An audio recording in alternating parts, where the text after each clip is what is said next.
Hi, good morning, my dear student. Today we are going to discuss your class 11th history chapter Path to Modernization.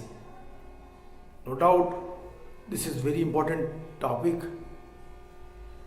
for your exam because in this topic there are very bond and important informations given there. Which type of informations and what we are going to read? First we have to understand that what we are going to read, हम क्या पढ़ने जा रहे हैं, पहले इसको समझिए. We are going to discuss the very important things. First, the Japan, and second, China. If you had remember that we discussed about that Japan, हम जापान के बारे में बात कर चुके हैं. जापान का एक लंबा इतिहास रहा है. चैप्टर के स्टार्टिंग में path to modernization, it means आधुनिकीकरण के रास्ते पे, मॉडर्नाइजेशन के पथ पे कौन बढ़ रहा है? ये दो कंट्री, जापान और चाइना. इनका एक अपना इतिहास है, इनकी एक अपनी हिस्ट्री है. If you will minutely observe about the history of China and history of Japan, then you will find कि किस तरीके से इन्होंने अपने विकास के लिए तरीके अपनाए. I mean to say that by which process they became modernized. They developed their economy. That is the very important things. The stories start from where? China. Why? Because Japan, that was the part of China. पहले क्या था ये? एक island था ये.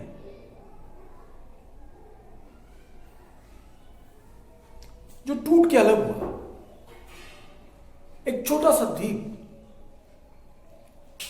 जो टूट के अलग हो रहा है और अलग होने के बाद एक नए देश का निर्माण, एक नया राष्ट्र, और इस नए राष्ट्र ने विकास की चरम बढ़त ली थी. तो यहां पे चाइना से संबंधित 19th सेंचुरी तक, 19th century, that was a time, या starting of the 19th century, East Asia पे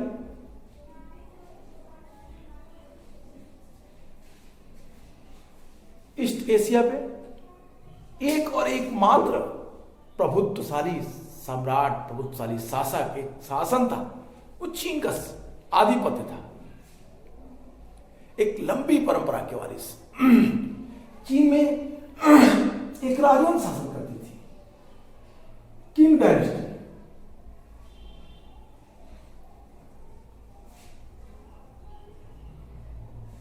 किंग डायनेस्टी, किंग डायनेस्टी चीन पर शासन करने का काम करती थी, लेकिन बहुत ही एक जो लंबी विरासत चली आ रही थी, एक लॉन्ग डायनेस्टीज जो रूल कर रही थी चाइना के ऊपर, एक निश्चित समय अंतराल के बाद इनकी पकड़ चाइना पे ढीली हुई, कमजोर होने लगी. इसी बीच एक छोटा सा द्वीप जापान इनसे अलग थलग पड़ा हुआ प्रतीत होता था. यहां पे first you have to think about that China and Japan. मैंने कहा कि स्टार्टिंग में कभी ये जापान इसका द्वीप था, ऐसा इट मीन्स कि दोनों एक साथ नहीं कनेक्टेड. इट मीन्स कि एक साझी संस्कृति के संवाहक के रूप में जापान और चाइना का शुरुआत हुई थी, लेकिन एक सेपरेट नेशन के रूप में दोनों अलग अलग थे. चीन में क्विंग डायनेस्टी ने शासन किया. किंग डायनेस्टी जो लंबी परंपरा से चली आ रही थी, उसमें कुछ बदलाव हुए और फिर इनकी पकड़ सत्ता पे धीरे धीरे कमजोर होती चली गई.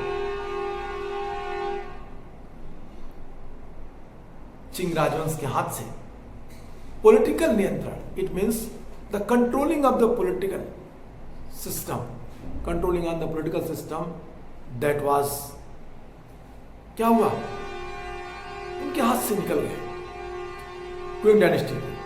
और इसका परिणाम, जब पॉलिटिकल सिस्टम कमजोर तो सिविल वार। क्विंग डायनेस्टी यद्यपि कई सारे रिफॉर्म करना चाहती थी, लेकिन ये रिफॉर्म करने में असफल रहे। पूरा चाइना एक सिविल वार में गिर गया। और दूसरी ओर जापान एक आधुनिक राष्ट्र की तरफ बढ़ने लगा। इंडस्ट्रियल डेवलपमेंट, इकोनॉमिक इंप्रूवमेंट, और यहां तक कि एक मॉडर्न स्टेट के बाद उसने कॉलोनी बनानी शुरू कर दी। उसने कई सारे युद्ध जीते।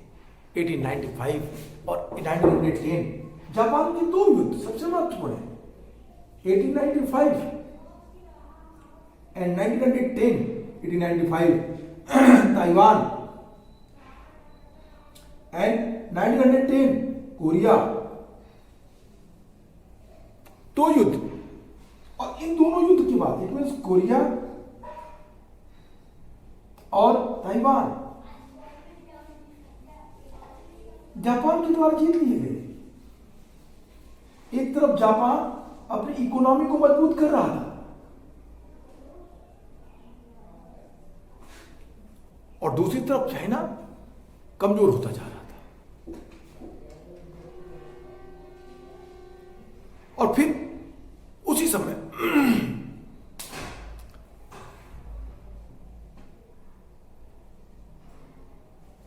अपने सांस्कृतिक तरीकों को मिलाते हुए औपनिवेशिक साम्राज्य को कायम करने में सफल रहा जापान। अपने सांस्कृतिक और अपने आदर्शों की स्रोत भूमि चीन को 1894 में जापान ने हरा दिया। 1905 में तो रूस जैसी ताकतों को पराजित कर दिया। और इस तरह से जापान एक शक्तिशाली, आर्थिक रूप से भी शक्तिशाली, राजनीतिक रूप से भी शक्तिशाली राष्ट्र के रूप में कन्वर्ट हुआ।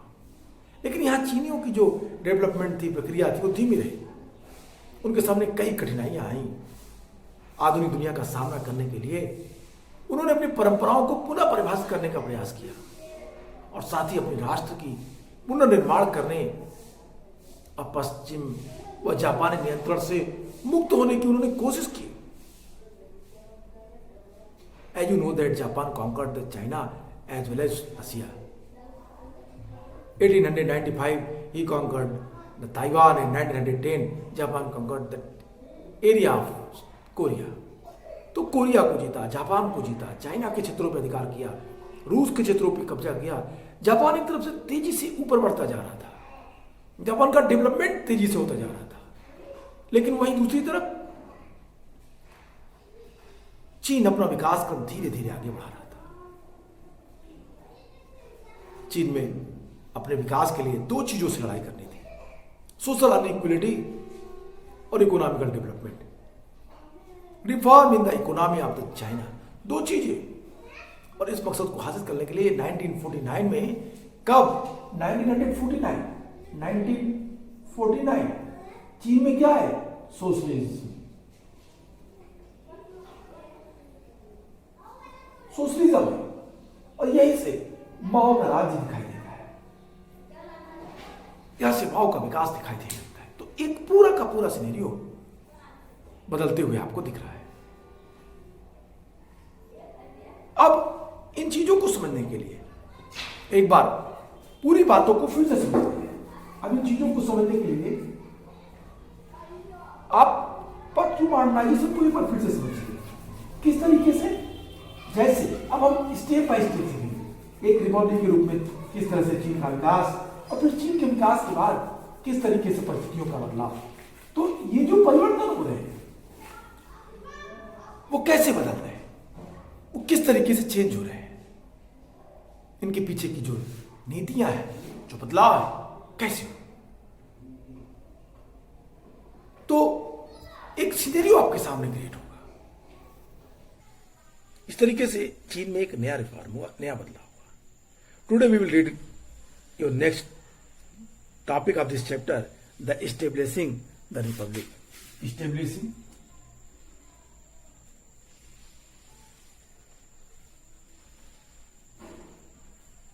establishing the republic.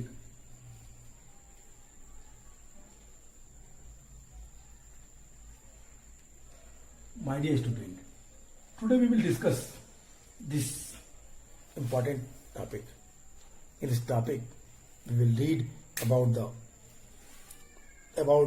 the new type of political changes which was introduced in China during 20th century decades. 1911, the different Sannyas Sen and his Kuomintang party that played very important role in the Chinese politics. The Manchu Empire was overthrown and republic established in 1911. It means first republic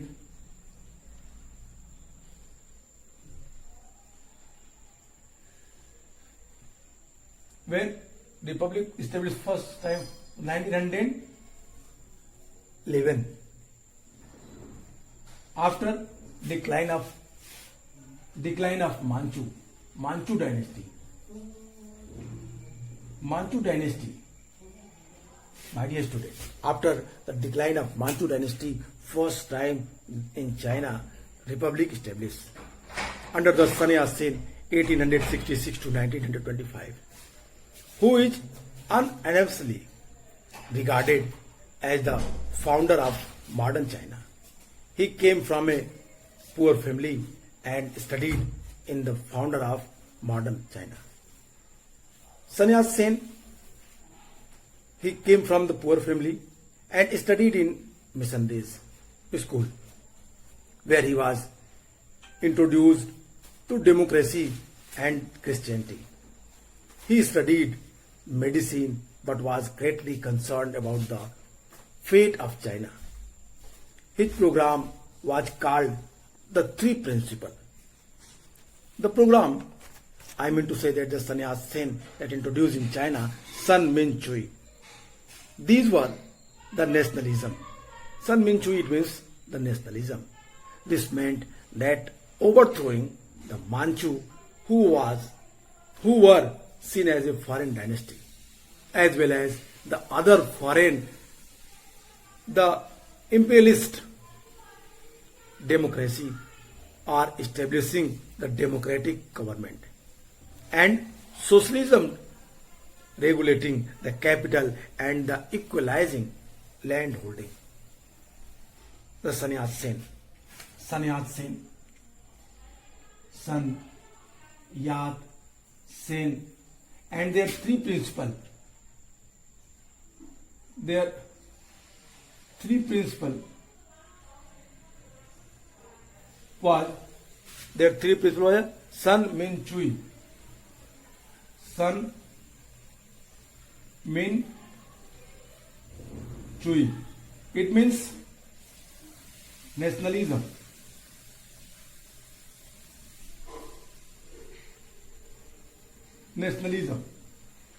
Sannyas Sen tried to prove that the Manchu dynasty that was the foreign dynasty, so that's why it is our moral duty to kick out from our country, China, and we have to establish a democratic government. On what? Democratic government and socialism regulating capital and equalizing land holding type of methods in China. And Sannyas Sen tried to completed their task. He had succeeded in that aim. The social and the political situation continued to be unstable. On 4th May in 1919, an angry demonstrations was held in Beijing to protest against the decision of the post-war peace conference. Despite being an ally of the victorious side led by Britain, China did not get back the territories seized from it. The protest became movement. It galvanized and whole generations to attack the tradition and to call for saving China. Through modern science, democracy and nationalism. It means Sannyas Sen called for the new generation that it is your duty that you have to save China through modern science, democracy and nationalism. Revolutionaries called for driving out the foreigners who were controlling the country's resources to remove inequalities and reduce poverty. They advocate reforms such as the use of simple language to writing, abolishing the practices of foot binding and the subordinations of women, equality and the marriage, and economic development to end poverty. After the Republican revolutions, the country entered a period of turmoil. The Kuomintang, the National People's Party and the CCP emerged as a major forces striving to under the country and bring stability. My dear student, it is a very clear information and which type of reform done by Sannyas Sen. Sannyas Sen strictly protest the monarchical form of the government. According to him, it is our moral duty to kick out in Chinese politics. And it is, we have to, what? We have to establish the democratic form of the government. कौन थे ये सन्यास Sen? This story is very interesting. 1911 में जब Manchu साम्राज्य को समाप्त कर दिया गया और सन्यास सेन 1866 to 1925 के नेतृत्व में वहां पे नई चाइनीज रिपब्लिक की स्थापना कर दी गई। सन्यास सेन निर्विवाद रूप से आधुनिक चीन के संस्थापक माने जाते हैं। सन्यास सेन अत्यंत गरीब परिवार में पैदा हुए। सन्यास सेन की शिक्षा दीक्षा मिशनरीज स्कूल में हुई। उन्होंने डॉक्टरी की पढ़ाई की, लेकिन चीन के भविष्य के लिए अत्यंत चिंतित, चीन के भविष्य को लेकर वे अत्यंत ही चिंतित थे। उनका मानना था कि चीन में बदलाव की जरूरत है, चीन के पूरे सिनेरियो को चेंज करना होगा। और फिर उन्होंने इसके लिए 3 सिद्धांत दिए, 3 प्रिंसिपल्स, सन, मिन और चुई। सन, मिन, चुई के नाम से मशहूर ये 3 सिद्धांत मूलतः राष्ट्रवाद थे, नेशनलिस्ट मूवमेंट को ही प्रमोट कर रहे थे। इस राष्ट्रवाद का मतलब था मांचू वंश, पहला, इसके 3 मीनिंग्स थे। सन का मतलब था मांचू वंश को साम्राज्य से बाहर निकाल देना। मिन का अर्थ था कि देश में मांचू, पहले सन का मतलब था कि मांचू वंश और मांचू वंश की तरह अन्य साम्राज्यवादी शक्तियों को चीन से बाहर निकालना। मिन का अर्थ था कि वहां साम्राज्यवाद, समाजवाद की स्थापना करना जो पूंजीवाद को एक तरीके से नियमित करे। और तीसरा था भूमि स्वामित्व में equal distribution, San, Min, Chui. San, it means Manchu dynasties and similarly other imperial power they had kicked out in China. Mean it means we have to widespread in China the socialism ideology. We should be adopted the socialist ideology. And third, the Sun mean Chui. Chui it means कि देश में जमीनों पे एक विशेष वर्ग का अधिकार न हो, इक्वल डिस्ट्रीब्यूशन लैंड में हो। ये सिद्धांत उन्होंने दिया और यहां से चीन को एक नए स्वरूप में, नए रूप में परिभाषित करने का उन्होंने प्रयास किया। सोशल एंड पॉलिटिकल जो कंडीशंस थी वो चीन में डमाडोल बनी रही, स्थिति स्टेबल नहीं थी। 4 मई 1919 में बीजिंग में युद्धोत्तर युद्ध एक सम्मेलन हुआ। 4 May 1919 in Beijing a conference organized, जिसको शांति सम्मेलन कहा गया। I mean to say that in 1999 1999, and a conference, peace conference, called in Beijing on 4th May 1999, and angry demonstrations was held in Beijing to protest against the decision of the post-war peace conference. ये post वार piece conference जो Beijing में organise हो रही थी 4 May 1919 को 1919 को, इसका विरोध किया गया। इसके खिलाफ तीव्र विरोध चाइना में हुआ।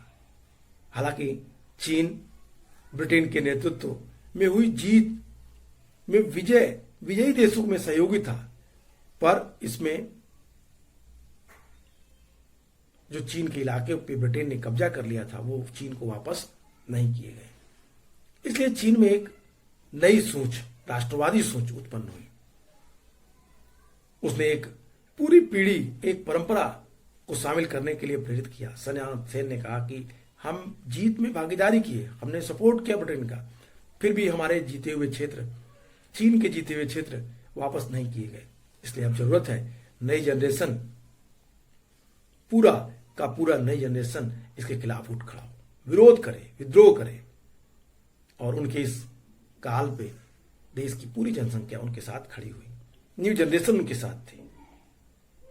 उन्होंने जो प्रेरणा दिया चीन को एक नया तरीके से, उन्होंने कहा कि हमें इन फॉरेनर्स, इन इंपीरियल पावर्स का विरोध कैसे करना है। तो उन्होंने क्रांतिकारियों ने देश के संसाधनों पर कब्जा जमाया, विदेशियों को भगाने के लिए, इनइक्वलिटीज को हटाने के लिए, पॉवर्टी को दूर करने के लिए उन्होंने लेखन में एक ही भाषा का इस्तेमाल, पैरों को बांधने की प्रथा, औरतों को बंदी बनाना या अपने गुलामी करवाना, शादी में औरतों को बराबर का सम्मान देना जैसी बातें करके उन्होंने इसका अपने मूवमेंट को आगे बढ़ाया। इस तरह से चीन ने एक तरफ तो इंपीरियल पावर्स का विरोध किया, अपने पूरे नई जनरेशन को उसके खिलाफ लगा दी, राष्ट्रवाद की भावना को प्रेरित किया सन यात सेन ने। दूसरी तरफ उन्होंने सुधारवादी बातें भी की। उन्होंने कहा कि हम चीन के लिए इन शक्तियों का विरोध कैसे करेंगे। तो 3 शब्द कहते हैं कि हमें मॉडर्न, हमें आधुनिक तरीके से, हमें विज्ञान का सहारा लेकर के, और हमें अपने किसके लोकतंत्र और राष्ट्रवाद के जरिए हमें विदेशी शक्तियों से अपने देश को बचाना है। और जो उन्होंने रिफॉर्म किए वो रिफॉर्म अत्यंत इंपॉर्टेंट थे। That reform is very important. Why? Because according to that reforms the different type of change that had introduced in China. What reform? First, उन्होंने कहा कि इसमें महिलाओं की कंडीशंस अच्छी होनी चाहिए।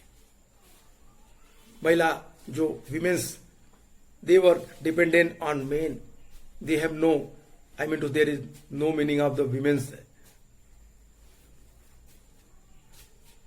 passion, women ambitions. We have to reduce that type of thoughts in our mind. हमें इस तरह के विचारों को खत्म करना पड़ेगा। उन्होंने पैरों के बांधने की कला, उन्होंने इन चीजों पे सीधा चूट किया, और इसके आधार पे उन्होंने एक नए तरीके से एक नए राष्ट्र का निर्माण की बात की। सन यात सेन ने महिलाओं की स्थिति पे विशेष ध्यान दिया। उन्होंने शादी में बराबरी और गरीबी खत्म करने के लिए आर्थिक विकास जैसे सुधारों की भी वकालत की। उन्होंने पैरों के बांधे जाने का विरोध किया, और इस तरीके से उन्होंने गणतांत्रिक क्रांति के बाद देश में उथल पुथल का एक जो नया दौर शुरू हुआ, उसको एक नए तरीके से चाइनीज जनता के दिमाग में रखने प्रयास किया। कुमिंतांग नेशनल पीपुल्स पार्टी और चीनी कम्युनिस्ट पार्टी मुल्क की एकतावत करने और स्थिरता लाने के लिए संघर्षरत 2 महत्वपूर्ण ताकतों के रूप में उभरी। I mean to say that the party of the Sun Yat Sen, the Kuomintang party, that emerged as a very powerful party in China. Why? Because they favored the women's right. They favored reduces the poverty. They promote their own people against the imperial power. My dear student, these are all things which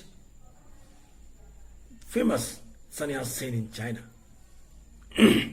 Sun Yat-sen idea became the basic of the political philosophy of the Kuomintang.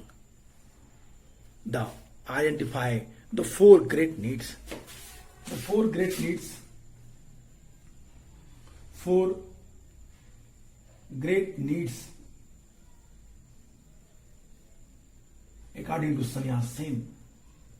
ये four great needs क्या थे? सन्यास सेन कहते हैं कि सन्यास सेन इसको explain करते हुए कहते हैं कि the four great needs as clothing, food, housing and transportation. First, clothing. Second, food. Third, clothing, food, housing.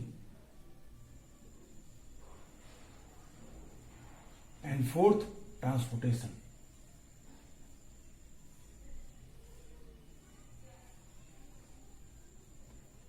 First, second, third, and fourth. These are these ideas. I mean to say that the Sannyas Sen idea become the basis of the political philosophy of the Kuomintang. They identified the four great needs as the clothing, food, housing, and transportation. After the death of Sun Chiang Kai-shek, 1887 to 1975, emerged as the leader of the Kuomintang, as he launched the military campaign to control the world warlords. Warlords, who were warlords? Here, one word you have, warlords.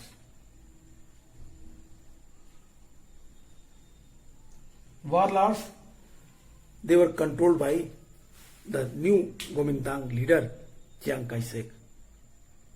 Warlords, they were regional leaders who had it means usurped authority and to eliminate the communist. He advocated the secular and the rational, this worldly Confucianism, but also the habit and instincts for the unified behavior. He encouraged women to cultivate the four virtues of the chastity, appearance, speech, and work, and recognize their role as the competent to the households. Even the length hemilines was prescribed. सन्यास सेन के विचार ही गोमिंतांग की राजनीतिक दर्शन का आधार बना. गोमिंतांग party जिसको सन्यास सेन ने बनाई थी, उस पार्टी का मेन बेस ये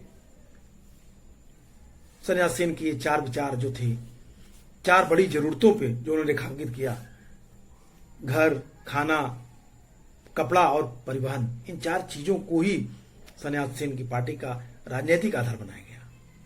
इन चार बड़ी जरूरतों को रेखांकित करके चियांग काई शेक ने इस कुओमिंतांग पार्टी को और विस्तृत करने का प्रयास किया. कुओमिंतांग के नेता चियांग काई शेक के बाद, सन्यास सेन के बाद चियांग काई शेक बने. चियांग काई शेक ने सैन्य अभियान के जरिए वारलॉर्ड्स इट मीन्स जो स्थानीय नेता जिन्होंने सत्ता छीन ली थी, इन वारलॉर्ड्स को पहले उन्होंने अपने नियंत्रण में किया.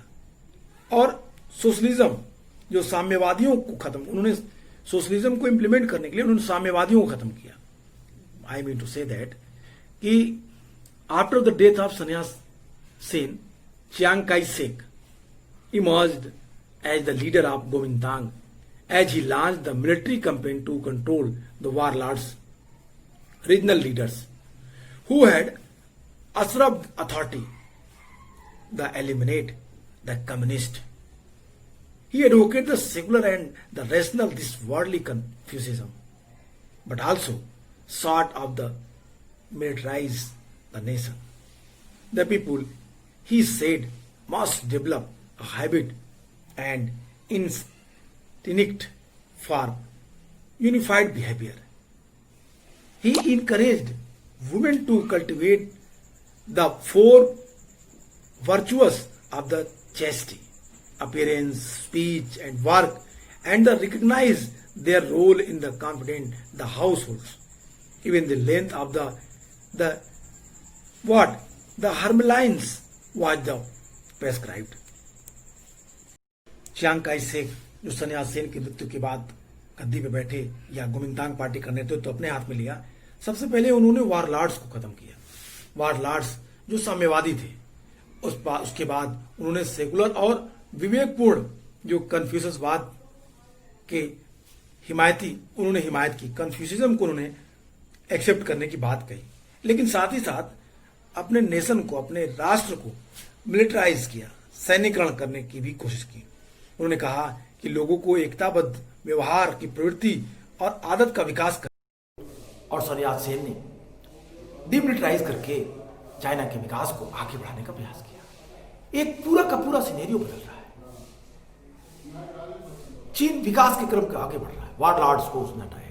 चाइना के लीडर्स ने इस बात पर ध्यान दिया, सोशलिज्म की तरफ आगे बढ़े, महिलाओं की स्थिति को ठीक किया, और फिर चाइना ने अपने क्षेत्र में कई सारे नए रिफॉर्म किए।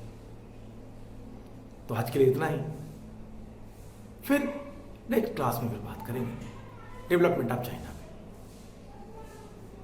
Okay, goodbye and take care.